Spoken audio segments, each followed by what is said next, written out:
Hi guys, I am Raju Upadhyay and I welcome you all to my YouTube channel Commerce Safari, where I am going to teach you about the business studies, accounts and economics for class 11th and 12th. So today we are going to continue with the last chapter which we are doing, Indian economy on the eve of independence.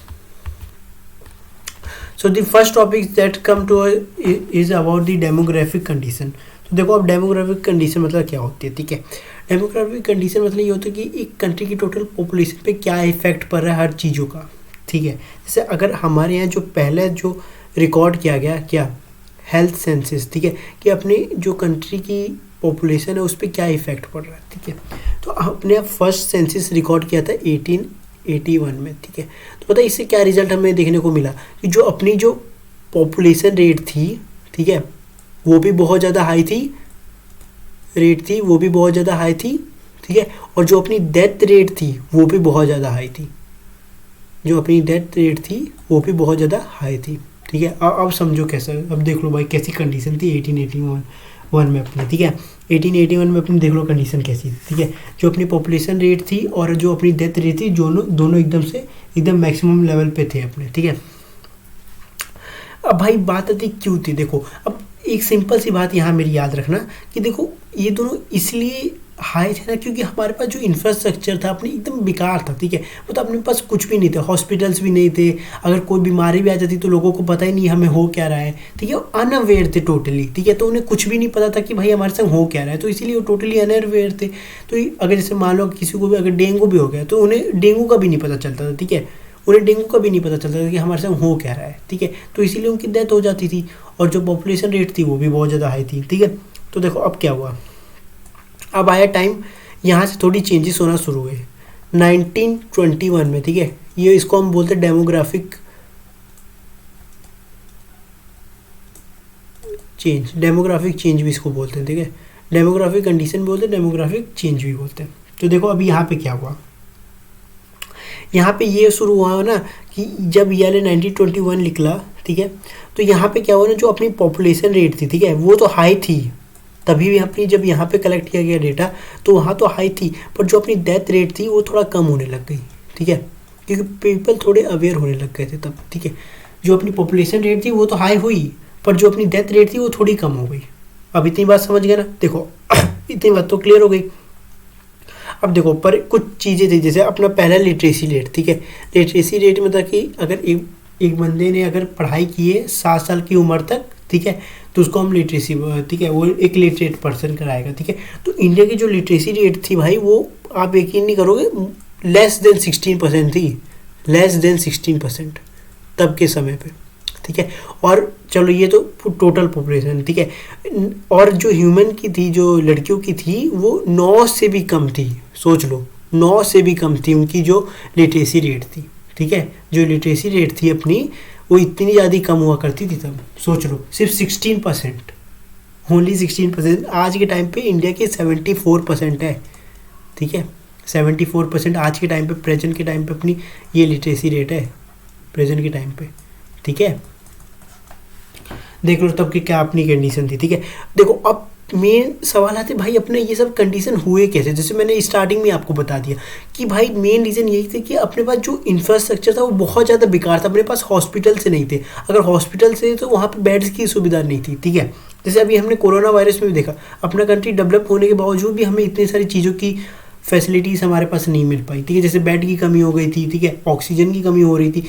इसी तरह उस समय पे भी, क्योंकि उस समय तो पीपल और ज़्यादा अनअवेयर थे, उन्हें कुछ पता ही नहीं चलता था कि कोई बीमारी उन्हें लग भी गई तो बस वो उसी के संग उन्हें लगता था कि नॉर्मल बीमार हो गए, पर असल में क्या पता वो बड़ी बीमारी हुआ करती थी, इसीलिए उनकी डेथ भी बहुत ज़्यादा मात्रा में हुआ करती थी, ठीक है। तो देखो जैसे अगर मैं इन्फेंट मोर्टेलिटी रेट एक टर्म आता है यहाँ पे, ठीक है, इन्फेंट मोर्टेलिटी रेट, ठीक है, इन्फेंट मोर्टेलिटी रेट, ठीक है। देखो इसके अंदर क्या होता है, ठीक है, अगर ये रेट पता क्या होता है, जैसे अगर एक लड़का, जैसे मान लो अगर एक बच्चा पैदा हुआ, ठीक है, एक बच्चा अगर पैदा हुआ, ठीक है, और वो 1 साल के अंदर ही उसकी डेथ हो जाए, 1 साल के अंदर ही उसकी डेथ हो जाए, ठीक है, अगर एक लड़का पैदा हुआ और उसकी 1 साल के अंदर ही डेथ हो जाए तो उसको इन्फेंट मोर्टेलिटी रेट करते हैं। तो जो इंडिया की थी, जैसे अगर 100 बच्चे अगर मान लो एवरेजली अगर पैदा हुए, ठीक है, तो उसमें से सिर्फ 218 बच्चे जो थे उनकी सीधा डेथ हो जाती थी। मतलब मोर देन 33% तब का रेशियो था। देख लो, ये कंडीशन थी अपने यहाँ की कि अगर 1000 बच्चे पैदा हुए उसमें से 218 बच्चे पक्का उनकी डेथ हो जाती थी, ठीक है। ये 33.33% मतलब इतना था, इतनी बुरी कंडीशन तब हमारी हो रखी थी, ठीक है। आज के टाइम पे तो तभी भी ये 30 है, ठीक है। प्रेजेंट का डेटा लेते हुए भी चल रहा हूँ, इससे और क्लियर होते जाए, ठीक है। अब देखो क्या हुआ, ठीक है। जैसे अगर मैं अब ये इसके बाद आता है ऑक्यूपेशनल स्ट्रक्चर। ऑक्यूपेशनल स्ट्रक्चर ऐसे तो इतना मेन टॉपिक होता नहीं है, बस आपको इसको ऊपर ऊपर से पढ़ लेना है एक बार, ठीक है। तो ऑक्यूपेशनल स्ट्रक्चर में क्या होता है, देखो, जो अपना 70 to 75 हिस्सा था वो प्राइमरी सेक्टर कंटेन करता था। ये तो सबको ही पता होगा प्राइमरी सेक्टर कौन से होते हैं। अपना एग्रीकल्चर सेक्टर की मैं बात करूँगा, ठीक है। यहाँ पे प्राइमरी सेक्टर मतलब एग्रीकल्चर सेक्टर, ठीक है। उसके बाद जो 10 to 15% जो चीज़ें बची वो था अपना सर्विस सेक्टर में, सर्विस सेक्टर, ठीक है। और जो बाकी का 10% बचा वो अपना चल जाता था जो टर्सरी सेक्टर में, ठीक है। ये टर्सरी सेक्टर में आपका बाकी का जो 10% हिस्सा बचा। बस आपको इसमें डिटेल इतना नहीं देखना, बस इतनी ऑक्यूपेशनल स्ट्रक्चर मतलब ये था कि कौन से सेक्टर ने कितनी कितनी चीज़ें कंटेन कर रखी थी, कितने % चीज़ें कंटेन कर रखी थी, ठीक है। अब आता है इंफ्रास्ट्रक्चर का मतलब क्या होता है, ठीक है। अब बात ध्यान से सुनना, ठीक है, क्योंकि ये बहुत ज़्यादा इंपॉर्टेंट टॉपिक बन जाता है। यहीं से अब हमारे यहाँ चेंजेस होना शुरू हुए थे, ठीक है। इंफ्रास्ट्रक्चर से चेंजेस होना मैं बोलूँगा पक्का शुरू हुए थे, क्योंकि जो आपने सुना कि रेलवेज इंडिया में कहाँ से आया, ठीक है, पर आपने को ये तो पता है कि रेलवेज ब्रिटिशर ने लाया था, पर उनका पर्पस क्या था, ठीक है। अब देखो, अब यहाँ ध्यान से सुनना, ठीक है। पहले क्या हुआ, जैसे हमने बता दिया ना कि वो हमारे यहाँ कुछ डेवलप नहीं करना चाहते थे, पर तभी भी उन्होंने हमारे यहाँ रोड बनाए, ठीक है, रेलवे बनाए, ठीक है। उसके बाद अगर देखा जाए वाटर वे भी बना दिए, ठीक है। आप सबके मन में ये तो ख्याल आ ही रहा होगा भी, ठीक है, कि भाई ये सब उन्होंने क्यों बनाया, इसके पीछे रीज़न क्या था। तो देखो, इसके पीछे बस एक सिंपल सा लॉजिक था। देखो, अगर मैं रोड बनाऊंगा, भाई देखो, अगर गांव के क्या होता है ना, जैसे अगर मैं यहाँ पे एक सेक्टर का बात लूँ, अगर आप गांव की ओर रहते हो, ठीक है, तो आपके गांव में एकदम कच्ची उच्ची सड़क होगी, ठीक है, वहाँ से रॉ मटेरियल सप्लाई नहीं हो पाते थे। और हमें ये बात तो हमेशा से पता है कि जो भी अगर अपने मेन क्रॉप थे वो ज़्यादातर गांव के इलाकों में ही मिलते हैं, ठीक है। जैसे अगर जूट, कॉटन, सिल्क ये सब ले तो हमारे यहाँ ये सब गाँव से ही ट्रांसपोर्ट होते हैं हमारे यहाँ, ठीक है, शहरों में। तो वहाँ पे रोड अच्छे नहीं थे, तो उन्होंने क्या किया, धीरे धीरे रोड बनाने शुरू कर दिए कि अगर हम चाहें तो यहाँ से दूसरी जगह सामान ले जा पाएँ ईजिली। पहले उन्हें क्या हो रही थी, दिक्कत हो रही थी, समझ रहे हो ना, उन्हें दिक्कत हो रही थी। अगर वो जैसे मान लो अगर ये ब्रिटिशर है, ठीक है, और भाई अब ये क्या है, यहाँ पे जैसे रेलवे ट्रैक बना हुआ है, ठीक है, अभी रेलवे का भी बता रहा हूँ, ठीक है। और इसके यहाँ पे जैसे मान लो इतनी दूर गांव है, ठीक है भाई, अब यहाँ पे सड़क ही एकदम अच्छी खराब होगी, या तो होगी नहीं सड़क, कुछ गाँव में तो सड़क ही नहीं थी। तो भाई अब वो लोग सप्लाई रेलवे स्टेशन तक कैसे सामान कर पाएंगे। तो उन्होंने क्या सोचा कि हम लोग गाँव में रोड्स बनाना शुरू कर देते हैं, जिससे हमारे यहाँ ट्रांसपोर्ट ईजी हो जाए। अब इतनी बात समझ आ कि ये भी उन्होंने अपने फ़ायदे के लिए किया हुआ है। ध्यान से समझना है मेरी बात, ये नहीं कि इंडिया के फ़ायदे के लिए इंडिया के बारे में थोड़ा सोचने लग गए और उनके बारे में, नहीं, उन्होंने ये सब भी अपने फ़ायदे के लिए किया है भाई।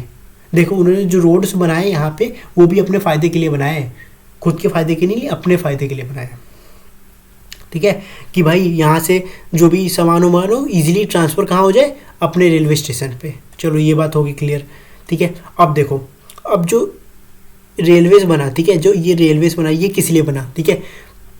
अब इतनी तो बात होगी, ठीक है, ये शहर में पहुँच गया भाई, शहर तो पहुँच गया, पर याद करो मैंने स्टार्टिंग में आपको बताया कि जो भी अपना सामान जो यहाँ से ट्रांसपोर्ट होता था ब्रिटेन के लिए, वो कहाँ से होता था, वाटरवे से। तो भाई ये रेलवे स्टेशन आपको, जैसे अगर आपको मुंबई जाना है तो आपको अब रोडवे से तो इतनी दूर नहीं जा पाओगे अभी ईजिली। अगर ट्रांसपोर्टेशन का ज़माना था, कार की बात नहीं कर रहा हूँ मैं, ठीक है, ट्रांसपोर्टेशन में अगर रेलवे एकदम चीप साधन था तब, ठीक है। तो उन्होंने क्या किया, रेलवेज़ को इंट्रोड्यूस किया 1850s में। कब, 1850 में, 1853 में फर्स्ट ट्रेन चली थी, ठीक है, 1853 में फर्स्ट ट्रेन चली थी, 1850 में, पर उन्होंने इंट्रोड्यूस कर दिया था, ठीक है। इतनी बात समझ गए, क्यों इंट्रोड्यूस किया, क्योंकि जो सामान थे एक जगह से दूसरी जगह मोबिलाइज कर सके। मोबिलाइज मतलब ये होता है कि एक जगह से दूसरी जगह सप्लाई या फिर अपने जैसे अगर कोई भी सामान है उसको एक्सपोर्ट कर सके ईजिली, ठीक है। क्योंकि वाटर वे तक भी तो पहुंचना था, उन्हें बहुत ज़्यादा समझ ही नहीं आ रहा था कि हम लोग जाएँ तो जाए कैसे, तो उन्होंने रेलवेज बनाए। पर देखो भाई रेलवे से ने उल्टा हमें ही फ़ायदा कर दिया, ठीक है। अब ये तो बात है कि ब्रिटिशर गए और रेलवे छोड़ के गए, तो ये एक तरफ बात है, ठीक है। पर जो जो एक होता है ना जोग्राफिकल कल्चर बैरियर, अब ये बताओ जोग्राफिकल कल्चर बैरियर क्या होता है, अब ध्यान से सुनो, ठीक है। जोग्राफिकल कल्चर बैरियर ये होता है, ठीक है, जैसे अगर मैं मान लूँ यहाँ पे, जैसे मान लो हिंदू है, ठीक है, यहाँ पे मुस्लिम है, यहाँ पे सिख है, ठीक है, और यहाँ पे क्रिश्चियन है, ठीक है। अब ये चारों अलग अलग रहा करते थे, ठीक है, ये चारों अलग अलग रह रहे हैं अलग अलग, ठीक है। पर अगर ये मेरे को बात बताओ, जैसे अगर हम कभी भी ट्रेन में ट्रैवल करते हैं, हमेशा से मेरी बात याद रखना, अगर हम कभी भी ट्रेन में ट्रैवल करते हैं तो हमें हमेशा देखिए हमारे संग मुस्लिम भी बैठे होंगे, क्रिश्चियन भी बैठे होंगे, सिख भी बैठे होंगे, तो उससे क्या हुआ ना, लोगों के बीच में एक कम्युनिकेशन स्किल्स बढ़ने लग गई कि भाई वो लोग सोचने लगे कि हम ब्रिटिशर को कैसे हटाएं, सोचने लगे कि उन लोग के बीच में बातचीत होने लगी। पहले हिंदू एक जगह रहने लगते थे, मुस्लिम एक जगह रहने लगते थे, पर जब उन्होंने ट्रेन में ट्रैवल करना शुरू किया, किसने, जैसे जो इंडिया के लोग थे उन्होंने ट्रैवल करना शुरू किया, तो जो कल्चरल बैरियर था, जो जोग्राफिकल कल्चरल बैरियर था ना, वो कम हो गया, एकदम से बैरियर था एकदम से भाई, मान लो कि एकदम से कम कर दिया गया, ठीक है, एकदम से कम हो गया। इतनी बात समझ गए ना, क्यों कम हुआ, क्योंकि सब लोग एक साथ अब मिलकर ट्रैवल करने लग गए, ठीक है। पहले क्या होता था कि सब लोग अपनी अपनी जगह रहते थे, कुछ था ही नहीं साधन, पर जैसी रेलवे आए सब लोग एक संग बैठ के आराम से एक साथ ट्रैवल करने लगे और आपस में बातचीत करने लग गए, तो ये था एक यूनिटी, ठीक है। अब यहीं से मेरी बात ध्यान रखना, यहीं से आया एक टर्म यूनिटी भाई। अब देखो भाई, अगर मैं एक क्लास में हूँ 40 बंदे, ठीक है, चलो वो सब मेरे को जानते हैं, पर अगर मैं एक हेड बॉय बन गया तो मेरे को पूरा स्कूल जानेगा, तो वो यूनिटी ज़्यादा होगी कि नहीं होगी। उसी तरीके से जब सारे लोग एक दूसरे को जानने लगे तो एक यूनिटी बन गई हमारे यहाँ, ठीक है। ये एकदम क्लियर हो गया। तो देखो ये हो गया, जैसे अब मैं यहाँ पे दिखा देता हूँ, देखो अपने जो इंडियन कंपनी थी उनका देखो स्टेटस, ये जो रेलवेज देखो पहले ऐसे ही हुआ करती थी, ठीक है। यहाँ पे मैंने इसीलिए बनाया है, यहाँ पे ये रेलवेज, ये ठीक है, ये रेलवेज, यहाँ पे लोग, ठीक है, जब देखो ये लोग अलग अलग धर्म की हैं, ठीक है, इसीलिए मैंने फोटो यहाँ पे लगाई, क्लियर आपको लगे, ठीक है। सब लोग एक साथ रहने लगे, एक यूनिटी बन गई, आप बोल सकते हो जिसे, ठीक है। इतनी बात क्लियर हो गई, ठीक है। और वाटरवेज तो हमें पता है स्टार्टिंग से हमारे यहाँ बने हुए थे, पर वाटरवेज तक बस उन्होंने क्या सोचा कि हम लोग वाटरवेज तक पहुँचाएंगे, पर उन्होंने ये गलती कर दी कि जो रेलवेज था उसका प्रयोग तो हम इंडियंस भी कर सकते थे, सॉरी, ठीक है, उसका प्रयोग तो हम इंडियंस भी कर सकते थे, तो हम इंडियंस ने उसी का प्रयोग किया और हम आगे बढ़ गए, ठीक है। हमने इसी से यूनिटी बननी शुरू हुई धीरे धीरे। और रेलवे साथ जानती हो आप, almost 75% of our railways become electrified, so it is an great success. So ठीक है, ये हो गया, ठीक है। उसके बाद क्या हुआ, देखो ये हुआ। और कल एक, ठीक है, नितिन का एक डाउट था, ठीक है, कि पहले मैं वो क्लियर कर देता हूँ, ये चैप्टर यहीं पे ख़त्म हो गया, ठीक है। इंफ्रास्ट्रक्चर अपना लास्ट टॉपिक था, पर एक था कि नितिन का डाउट था कि जैसे अगर मैंने एक नॉमिनल अकाउंट बनाया था, ठीक है, तो उसने पूछा था कि अगर मान लो प्रॉफिट हुआ, ठीक है, उसने बोला था कि अगर प्रॉफिट होता है तो वो तो जो शॉप का ओनर होगा ना वो अपने पास रख लेगा, ठीक है। उसका ये क्वेश्चन था, शॉप का ओनर अपने पास रख लेगा। पर भाई देखो ये इसमें क्या हो रहा है, ठीक है, जो शॉप का ओनर है ना प्रॉफिट नहीं रखेगा, कभी भी याद रखना। जो प्रॉफिट होता है ना वो आपको या तो डिस्ट्रीब्यूट करना पड़ता है, ठीक है। जैसे अगर अकाउंट्स में आप ये टर्म पढ़ोगे ना, अगर आप किसी भी फॉर्म के अंदर गए हो, किसी भी अगर काम के, जिसे आप बोनस बोलते हो, ठीक है, कि आपको दिवाली में हम बोनस दे देंगे, ठीक है, तो जो बोनस का पैसा होता है ना वो, ये जो प्रॉफिट अगर एक्स्ट्रा हुआ, जैसे अगर आप एक ओनर हो, दोबारा से बताता हूँ, ठीक है, आप एक ओनर हो, और अगर आपको ज़्यादा प्रॉफिट हुआ है, हाँ, तो आप कभी भी उसको अपने पास नहीं रख सकते मेरे भाई। उसको आपको क्या करना पड़ेगा, सेव करना पड़ेगा। क्यों सेव करना पड़ेगा, by chance future in case जैसे कोरोना आया, फिर आप क्या करोगे, सैलरी तो आपको देनी पड़ेगी ना भाई, सैलरी आपको देनी पड़ेगी वहाँ पे। तो सैलरी कहाँ से दोगे, जब आपने जो चीज़ें सेव करके रखी हैं, ठीक है। तो वो प्रॉफिट है, पर वो पूरे फर्म का प्रॉफिट है, ना कि उस ओनर का प्रॉफिट है। क्योंकि जो वो प्रॉफिट जो आपने बनाया है वो सिर्फ ओनर ने थोड़ी ना बनाया है भाई। अगर जो वहाँ पे वर्कर ने, क्या पता उन्होंने और 5-6 घंटा एक्स्ट्रा काम किया हो, तो उन्हें भी उसके बदले बोनस मिलता है ना। हमेशा याद रखना, चाहे जितने का उसको प्रॉफिट हो जाए, ये मत देख, ठीक है। उस बस इतना समझो कि जो यहाँ पे प्रॉफिट हुआ, ठीक है, यहाँ पे जो प्रॉफिट हुआ है ना भाई, ये देखो जो ये प्रॉफिट हो गया यहाँ पे, ठीक है, ये हिस्सा आप सेव करोगे अपने बिजनेस में कि फ्यूचर दी केस अगर मेरे पास कुछ प्रॉब्लम आई तो यही पैसे जो मैंने सेव कर रखा है इसी को मैं बाद में चल के लगा दूँ। ठीक है, इतनी बात क्लियर हो गई ना। जो सैलरी दी आपने जो इसको सब, ठीक है, ये अलग से आ जाता है। ठीक है, तो इसको आप एक्सपेंसेस और उसमें रिकॉर्ड नहीं करोगे भाई। ठीक है, कि आपके लिए एक्सपेंसेस हो गया, लॉस हो गया, ये आपके लिए एक्सपेंसिव लॉस नहीं है, इसको आपको सेव करना ही पड़ेगा। ठीक है, तो आई होप आपका डाउट क्लियर हो गया होगा। ठीक है, so thank you guys for watching our video, please like share and subscribe to our channel. So thank you guys, have a nice day ahead.